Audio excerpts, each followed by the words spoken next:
तो हाफिज साहब बोले 15 पारा ले लो। ओ हजरत बताओ, हम 500 रुपए चंदा दिए थे और आप बदले में हमको 15 पारा दे रहे हो।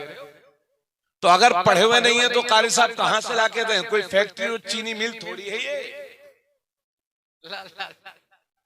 अमा एक जगह सुना कि मदरसे वालों को फोन किया, हजरत पाले दे दो, तो 400 कुरान दिए उन्होंने। अल्लाह अल्लाह। और लेने वाले का भी दिमाग खराब है। अब मैं 400 कुरान को खेल तमाशा है? तो भाई हजरत आप लोग बताइए। ये 10 साल पहले की बात बता रहा हूं जुबैर भाई, जब हम आपके साथ में बरीशर में पढ़ाते थे, तो एक ज़ईफा थी मुंबई से, उनका मेरे पास कॉल आया। वो जान पहचान की थी कि बेटा मेरी सास, मेरी बेटी के ससुर का इंतकाल हो गया है, जरा 40वें की फातिहा आने वाली है, आप कुछ कुरान शरीफ इकट्ठा कर लो। तो तारी भाई मैंने बड़ी मेहनत से 10-15 कुरान शरीफ इकट्ठा किया। उसके बाद उनका कॉल आया मेरे पास कि हाँ बेटा वो कल फातिहा, बताओ आप कितने कुरान दे रहे हो? तो मैंने बताया कि 15 या 10 या 12, याद नहीं मुझे सही तौर से, लेकिन इतना ही था। तो मैंने कहा फर्ज कर लीजिए 15 कुरान ले लीजिए। तो वो उधर से पलट के कहती है, हाँ बेटा 15 कुरान में क्या होने वाला? बंबई के मौला और लखनऊ वाले मौलाना ने तो 200 कुरान दिया। मैंने कहा खाला मेरे पास तो 200 कुरान है नहीं। तो मेरे दिल को ये जुमला बहुत चुभा कि 15 कुरान में क्या होने वाला है। तो बंबई के हमारे एक दोस्त मिल गए, हमने कहा यार हजरत, एक औरत बंबई की कह रही थी कि 15 कुरान में क्या होने वाला है। तो वो भी चौंके और मुस्कुरा के कहते हैं, हजरत बंबई के सेठ बाज इतने बड़े पापी होते हैं कि पता नहीं 15 कुरान में भी उनकी बख्शिश होगी कि नहीं। इसलिए दोस्तों, अगर खुलूसुलिल्लाहियत के साथ 3 बार कुल वल्लाह शरीफ पढ़ के आप खुद ही बख्श दें और अल्लाह ने कबूल फरमा लिया, तो वो नस्लों की मगफिरत के लिए काफी है। वाह वाह वाह वाह, सुभान अल्लाह। इसलिए मदरसे वालों को परेशान न किया करो कि सब 5 कुरान दीजिए, हम तो 1000 चंदा देते हैं, 2000 चंदा देते हैं। भाई चंदा दिया है तो आपने मदरसे पर एहसान नहीं किया है, बल्कि अपनी किस्मत चमकाने का सामान तैयार किया है। क्या कहने हैं, क्या कहने हैं? अगर आप चंदा नहीं देंगे मदरसे को तो फिर ये मदरसे कहां से चलेंगे? याद रहे लखीमपुर के मुसलमानों, ये मदरसे हमारी रीढ़ की हड्डी की तरह है। अगर ये कमजोर हो गए तो हिंदुस्तान का मुसलमान कमजोर हो जाएगा। इसलिए कि जब जब दीन पर हमला होता है तो इंजीनियर साहब अपने ऑफिस में बैठे हैं, डॉक्टर साहब अपने हॉस्पिटल में चले गए हैं, मास्टर्स को हमने समझौता करते देखा है। अगर दीन के लिए अपनी जान का नजराना देने के लिए कोई तैयार रहता है तो यही हमारे मदरसे के फारिगीन, मस्जिद के इमाम हजरात होते हैं, उलमाए किराम होते हैं, जो दीन को बचाने के लिए जान का नजराना देना पड़े तो हमेशा तैयार रहते हैं। नारे तकबीर, नारे रिसालत, मसलके आला हज़रत, मज़हबे इस्लाम, मज़हबे इस्लाम, फैज़ाने कुरान, मुफ्ती तबरेज़ आलम साहब किबला रामपुरी। वाह वाह, बहुत उम्दा, सुभान अल्लाह। और माशाअल्लाह ये मदरसा कंजुल ईमान नाम है ना, कंजुल ईमान नाम साहब बहुत अच्छा रखा हाफिज साहब आपने। मैंने 10 साल पहले अपनी एक तहरीक शुरू की थी, तहरीक कंजुल ईमान, और उस तहरीक को कायम करने का मकसद ये था मेरा कि घर घर कंजुल ईमान पहुंच जाए। ये कंजुल ईमान क्या है? इसका लुग़वी तर्जुमा है ईमान का खजाना। सुभान अल्लाह, सुभान अल्लाह। असल में कुरान शरीफ का उर्दू में तर्जुमा तो बहुत लोगों ने किया, कई लोगों ने किया, मगर सबसे बेहतरीन कुरान का तर्जुमा 14वीं सदी के मुजद्दिद आला हजरत अज़ीमुल बरकत अशाह इमाम अहमद रजा खान ने किया। सुभान अल्लाह, सुभान। उनके तर्जमे को कहते हैं तर्जमे, उनके तर्जमे का नाम है कंजुल ईमान। सुभान अल्लाह, सुभान अल्लाह। क्या नाम है? कंजुल ईमान। कंजुल ईमान। इसलिए मैं आपसे कहूंगा कि आपके घर में जब भी शादी हो, बिया हो या दीगर मौकों पर अपने दोस्तों में, रिश्तेदारों में आप लोग जन्मदिन, आजकल तो गांव-गांव में भी जन्मदिन और बर्थडे जान गए हैं, बच्चे छोटे छोटे बच्चे भी केक काटते हैं, तो बच्चों को मिठाइयाँ बहुत जा चुकी।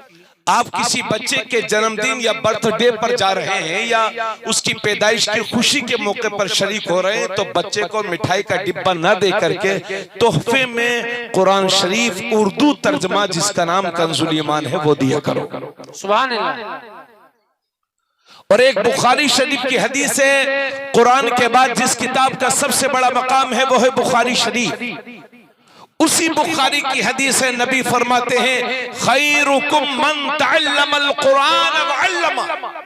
ए लोगों, तुम में से सबसे बेहतरीन इंसान वो है जो खुद कुरान पढ़े और दूसरों को पढ़ाए। सुभान अल्लाह, सुभान अल्लाह। जो खुद कुरान सीखे और दूसरों को सिखाए। सब मिल के बोले, जो खुद कुरान पढ़े और दूसरों को पढ़ाए।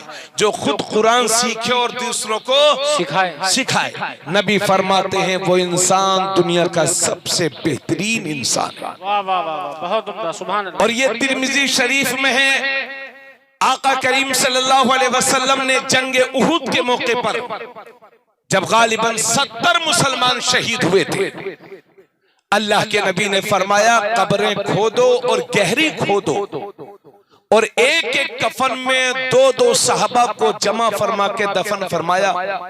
जब 2 सहाबा एक कफन में जमा करते थे मेरे नबी, तो फरमाते थे इन दोनों में से कुरान किसको ज्यादा याद है? तो सहाबा इशारा करते थे या रसूलल्लाह इन्हें ज्यादा याद है। तो आका फरमाते थे इन्हें आगे करो, इनके सीने को आगे करो। सुभान अल्लाह, बोलो सुभान अल्लाह।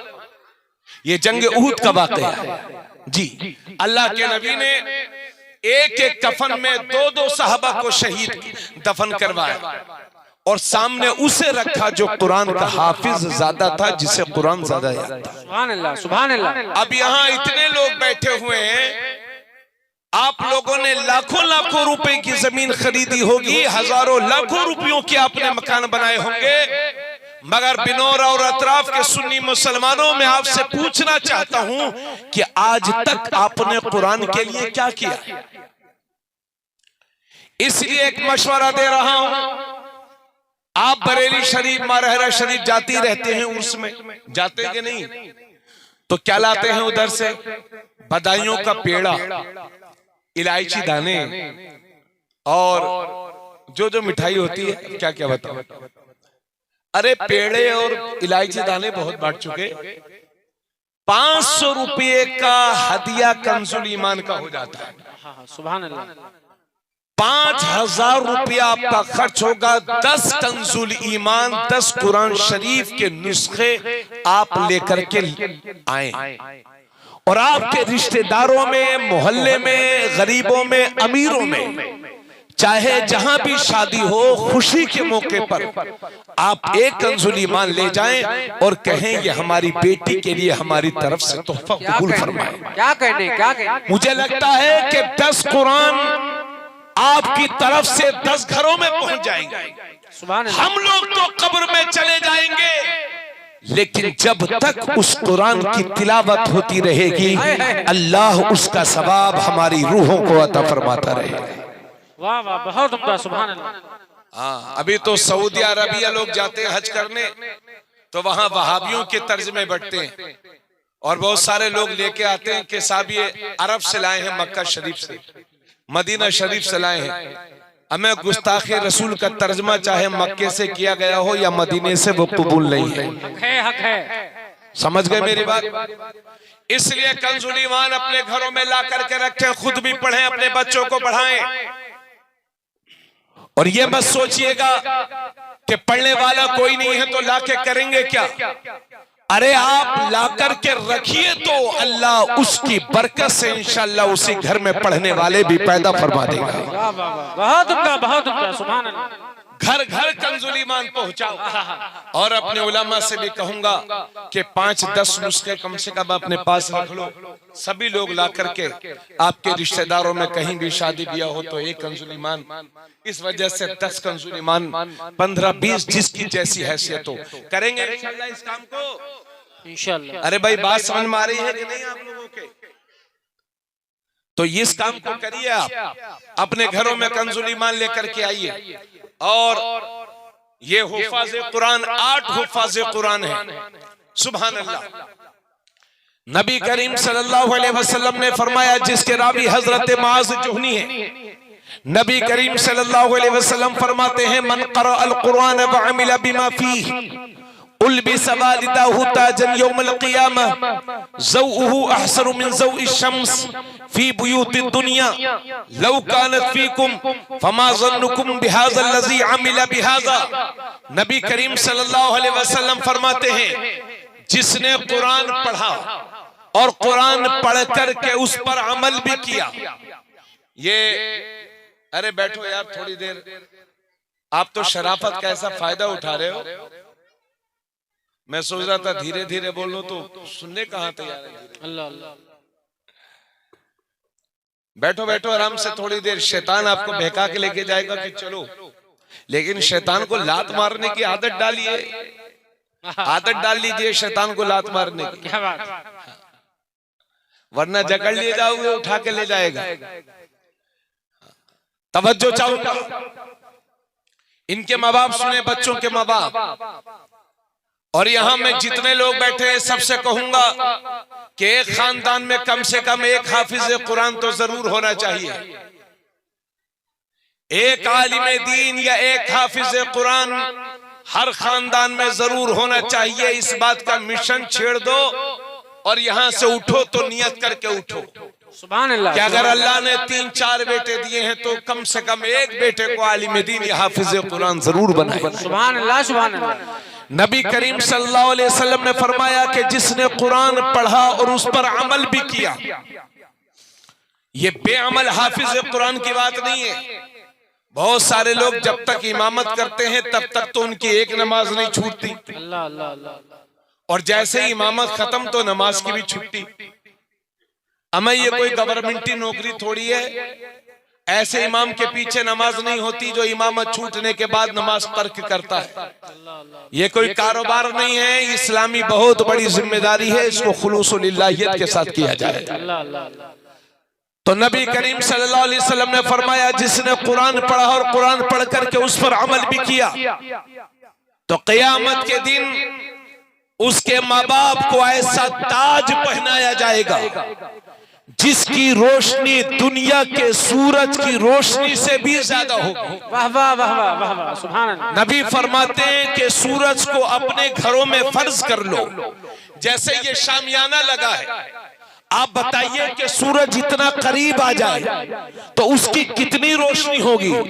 हुजूर फरमाते हैं सूरज इतना करीब आ जाए तो जितनी उसकी रोशनी होगी उससे भी ज्यादा रोशनी उस ताज की होगी जो हाफिज कुरान के माँ बाप को पहनाया जाएगा। नबी फरमाते हैं तो तुम ख्याल कर सकते हो कि जिसने खुद कुरान पढ़ करके उस पर अमल किया उसका आलम क्या होगा, उसको कैसा ताज पहनाया जाएगा। वाह वाह वाह वाह, सुभान अल्लाह। नबी करीम सल्लल्लाहु अलैहि वसल्लम ने इरशाद फरमाया, जिसके रावी हजरत अली हैं, नबी ने फरमाया जिसने कुरान पढ़ा और कुरान पढ़ करके उस पर अमल भी किया, कुरान के हलाल को हलाल जाना, कुरान के हराम को हराम जाना, तो नबी फरमाते हैं कि उसकी तो बख्शिश होगी ही होगी, वो अपने घर के 10 ऐसे लोगों की शफाअत करा के जन्नत में लेके जाएगा कि जिन पर जहन्नम वाजिब हो चुकी थी। अरे क्या कहने हैं, वाह वाह। यानी ऐसे 10 लोगों को जन्नत में लेके जाएगा अपने घर के कि जिन पर जहन्नम वाजिब हो चुकी थी। और नबी करीम सल्लल्लाहु अलैहि वसल्लम फरमाते हैं कि हाफिज कुरान के माँ बाप को क़यामत के दिन 2 जोड़े कपड़े भी पहनाए जाएंगे जिसकी कीमत दुनिया और दुनिया में जो कुछ है उससे भी ज्यादा होगी। हुफ़ाज़ कुरान के माँ बाप कहेंगे, मौला ये हमें किस वजह से? अल्लाह फरमाएगा, ये इस वजह से कि तुम्हारे बेटों ने कुरान करीम को हिफ्ज़ किया। वाह वाह वाह वाह, सुभान अल्लाह, सुभान अल्लाह। अरे और जोर से बोलो। काबिले मुबारकबाद है ये हमारे बच्चे कि जिन्होंने सीनों में कुरान करीम को महफूज किया है। मेरे नबी ने हजरत अबू हुरैरा से फरमाया था, ए अबू हुरैरा, इधर देखे, अबू हुरैरा कुरान पढ़ता रहे और पढ़ाता रहे, क्योंकि इसी हालत में अगर तेरा इंतकाल भी हो गया तो अल्लाह तेरे इंतकाल के बाद तेरी कब्र को फरिश्तों के लिए ज़ियारतगाह बना देगा। यानी उस क़ारिए कुरान हाफिज़ कुरान की कब्र का तवाफ करेंगे फरिश्ते कि जो कुरान पढ़ते पढ़ते और पढ़ाते पढ़ाते दुनिया से रुखसत हो गया। क्या बात है, वाह वाह। अभी किसी की इमामत छूटती है तो वो दूसरी इमामत देखता है, कोई एक मदरसा छूटता है तो दूसरा इमाम। यहाँ पर ऐसे ऐसे लोग बैठे होंगे स्टेज पर के जिन्हें पढ़ाते हुए 10 साल हो गए होंगे और 10 साल में उन्होंने 5 जगह बदल ली होंगी। यानी एक जगह छूटी तो फिर दूसरी जगह छूटी तो फिर तीसरी जगह छूटी तो फिर चौथी जगह। 5-5 हजार तनख्वाह, 6-6 हजार तनख्वाह, 7-7 हजार तनख्वाह। अगर मैं इसी मजमे में कहूं कि साहब 7,000 रुपए आप ले लीजिए, हमारे साथ रहिए, तो आप कहेंगे हजरत 7,000 रुपए में घर कैसे चलेगा?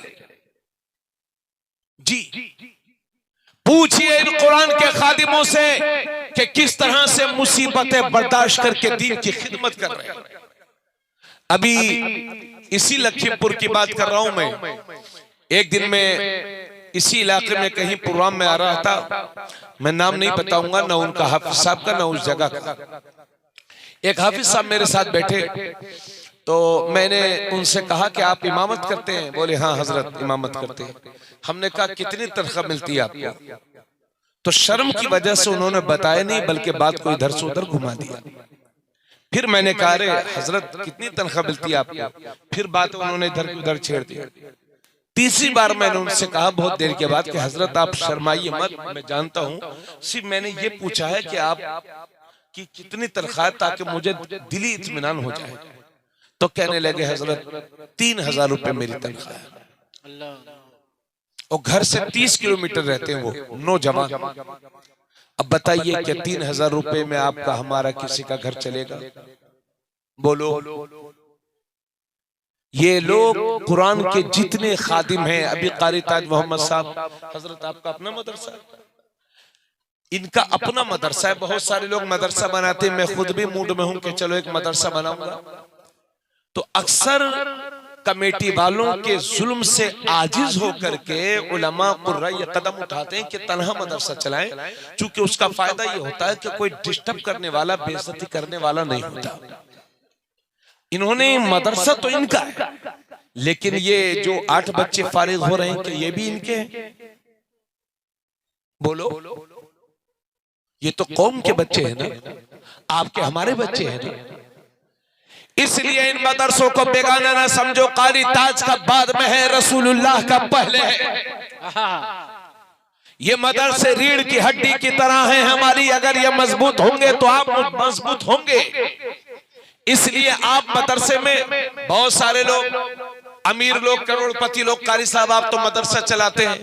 मैं खुद अपनी बात बताऊं, मैंने मदरसे के सिलसिले में चंद करोड़पतियों को मैंने फोन किया कि साहब हम रमजान शरीफ में कि हमारे मदरसे को चंदा दे दो। तो करोड़पतियों ने कभी इधर घुमाया कभी उधर, जबकि उनसे मेरे जाती ताल्लुकात, और वो ये भी जानते हैं कि मैं एक पैसा इधर से उधर नहीं करूंगा। उसके बावजूद वो हवाई बातें करते रहे। मैंने गरीबों से मांगा, उन्होंने अपनी हैसियत से बढ़ करके दिया, लेकिन इन करोड़पतियों से मांगा तो मियां हवाई बातें करने लगे। तो मैं सोचता हूं या अल्लाह ऐसा क्यों है? तो कभी कभी तो मेरा दिल कहता है कि करोड़पति मदरसे में इसलिए नहीं देते कि उनका पैसा इस लायक होता ही नहीं कि अल्लाह के नबी के दीन की खिदमत में लग जाए। अरे वाह वाह वाह वाह। ये गरीबों की हलाल कमाई है। और अमीरों से पूछिए तो वो कहते हैं कि मदरसे में कंप्यूटर होना चाहिए, शीशे का दरवाजा होना चाहिए, मदरसे में ये कमी है, मदरसे में वो कमी है। हमें कमियां तलाशते हो, हवाई बातें करते हो। यहाँ दाल और चावल के पैसे नहीं है और आप शीशे और कंप्यूटर की बात करते हैं। अल्लाह अल्लाह अल्लाह। इसलिए उलमा को ज्यादा पढ़ाने के बजाय, सिखाने के बजाय इनकी मदद करो, माली मदद करो, मदरसों को चमकाओ। समझ गए? गरीब नवाज के आस्थाने पर 10,000 की चादर चलाने से गरीब नवाज खुश नहीं होंगे। अगर उनके नाम से किसी मदरसे में 5-10 हजार पेश कर दोगे, मेरे गरीब नवाज का मिशन आम हो जाएगा। क्या कहने हैं, क्या कहने हैं? अगर कारी ताज मोहम्मद आपके दरवाजे पर रसीद लेके पहुंचते हैं तो ये मत समझना ये हकीर आदमी है, मेरे दरवाजे पर आए हैं। अपनी किस्मत पे नाज करना कि मौला तूने इस लायक बनाया है कि कारी कुरान मुझसे चंदा लेने के लिए आया है ताकि मेरा भी हिस्सा दीन में शामिल हो जाए। वाह वाह वाह वाह। और अल्लाह के नबी फरमाते हैं ये हुफाज कुरान अल्लाह के दोस्त होते हैं, जिसने इनसे इनकी इज्जत की उन्होंने अल्लाह से दोस्ती की। सुभान अल्लाह, सुभान अल्लाह। नबी फरमाते हैं यह हदीस है कि वो शख्स अल्लाह का दोस्त है जिसने हुफाज कुरान की इज्जत की, और वो अल्लाह का दुश्मन है जिसने हुफाज कुरान की तौहीन की। अल्लाह अल्लाह अल्लाह। हाँ, इसलिए बातों पर अगर इमाम साहब ने फातिहा नहीं दी, इमाम साहब फातिहा करने चलो, क्यों भाई फातिहा तुम्हें याद नहीं है क्या? आपको फातिहा नहीं याद है? 3 बार कुल हुवल्लाह शरीफ अल्हम्दु आपको याद नहीं है? नहीं, इमाम अगर 200 घर हैं तो 200 घर में फातिहा इमाम साहब ही पढ़ेंगे। वो मशीन है, कंप्यूटर है, मशीन है जो है ना, वो गौसे पाक है, 70 जगह जा सकते हैं, तो हम तो गुलाम गौसे आजम हैं। अल्लाह अल्लाह अल्लाह। तो 200 घर में फातिहा कैसी होगी? शब बरात आ गई तो चलो इमाम साहब, जुमेरात का दिन आ गया तो पता चला पूरे मोहल्ले में आज दावत है, तो एक इमाम है, एक पेट है, 50 जगह कैसे खाएगा? बीवी से घर वालों से पीटते हैं और इमाम साहब को आंखें दिखाते हैं, खुदारा ये मिजाज बंद कर दो। अपने उलमा की इज्जत करो, उनकी कदर करो, अपने हुफाज और कुर्रा की इज्जत करो। ये दीन का काम कर रहे हैं, इनकी हौसला अफजाई करो। अगर इनके हौसलों को तोड़ दोगे तो दीन कमजोर हो जाएगा। अल्लाह अल्लाह अल्लाह। नमाज जनाजा पढ़ाने वाले ना मिलेंगे मेरे भाइयों, अगर यही हाल रहे तो। इसलिए पढ़ाओ इन्हें, और आपसे कहूंगा आप अपने बच्चों को यूनिवर्सिटीज में पढ़ाओ, कॉलेजेस में पढ़ाओ, चाहे जहां पढ़ाओ। दुनिया के सारे सब्जेक्ट्स और सारी किताबें डिग्री होल्डर बनाती हैं, कुरान बेहतरीन इंसान बनाता है। क्या बात है, वाह वाह वाह। नबी करीम सल्लल्लाहु अलैहि वसल्लम ने फरमाया अपने बच्चों को 3 चीजें सिखाओ। अपने बच्चों को अपने नबी की मोहब्बत सिखाओ, अपने बच्चों को रसूलुल्लाह की आल अहले बैत की मोहब्बत सिखाओ, और अपने बच्चों को कुरान पढ़ना सिखाओ। सुभान अल्लाह, सुभान अल्लाह। बोलो सुभान अल्लाह। इजाजत है थोड़ी देर और बोल दें? अल्लाह ताला आप सबको सलामत रखे।